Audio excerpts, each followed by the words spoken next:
Hey everybody, Hypo Driver here. I just wrapped up what was ostensibly my fourth track day with the CT5-V Blackwing. A lot of folks have been asking how the car is holding up. Consumables, obviously this is a big heavy car.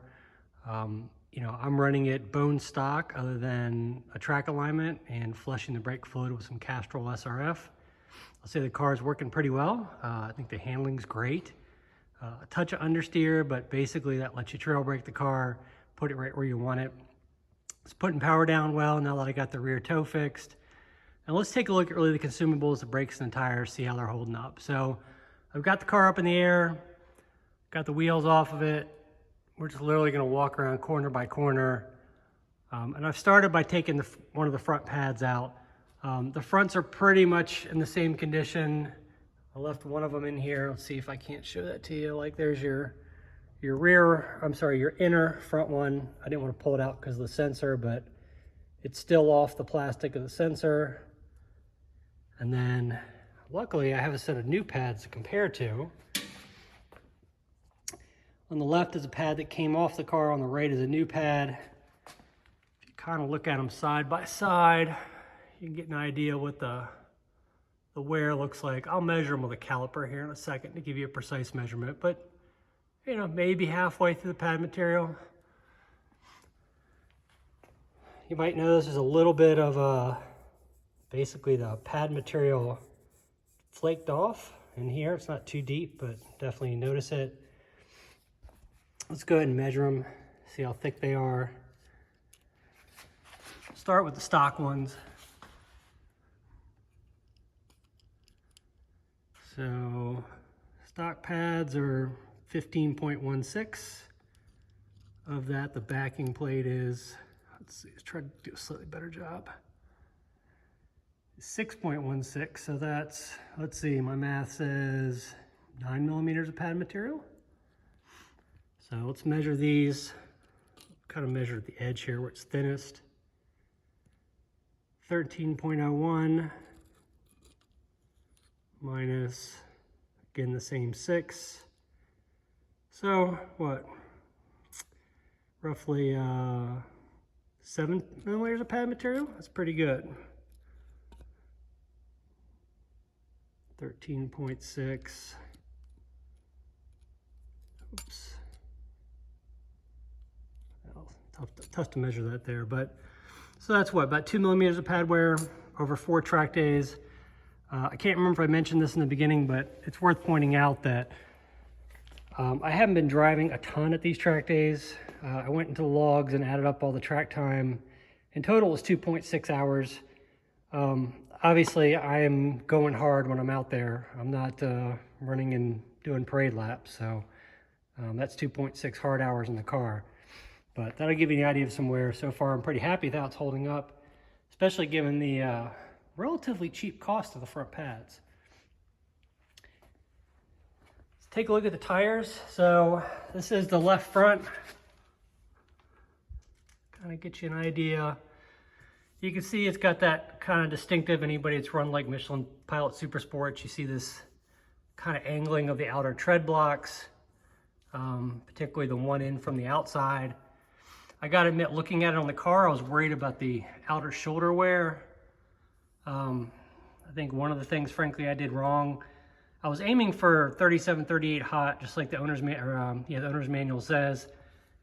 I think my problem is just as I was airing it down over the day, I'd air it, it'd cool down, would get a lunch, come back, and frankly, I wasn't waiting for the pressures to build. I would get out there and just hammer it. So that's really my fault. So some of this wear is probably just when I was too hard on the tire before they had a chance to come up to pressure.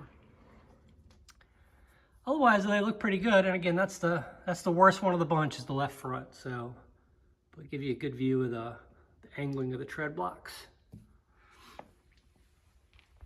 Let's move to the left rear. Start with the brakes. I didn't pull a pad here.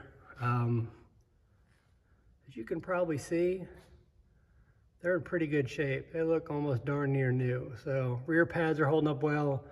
I am running the car in PTM Sport, so I am leaving active handling on.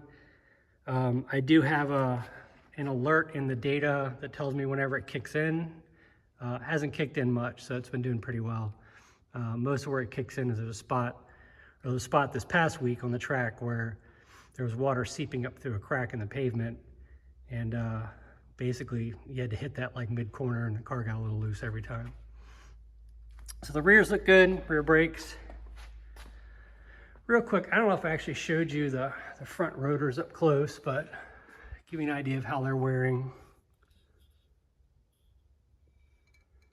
Just some light heat checking, otherwise they look pretty good. Learned something, by the way, when I did this. I disconnected the battery so that the electric brakes don't kick in while I don't have a pad in it. But I also can't turn the wheel because I guess it locked the steering on me. So couldn't actually turn it to show you a better view of the calipers. So here's the rear, left rear. Frankly, again, very minimal wear. Some wear on the shoulder. No significant wear on the insides from the toe. Go around to the right-hand side. As you might expect, with most corners being right-hand corners, the right-hand side of the car looks even better than the left. So here's your right rear tire. Looks pretty darn good. Again, a little bit of scrubbing here. It's possible that's actually from having some toe in, not sure.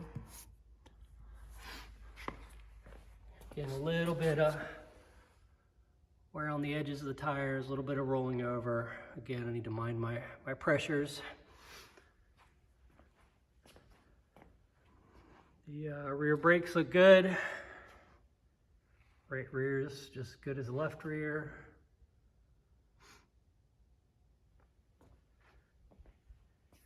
And then finally we'll go to the fronts.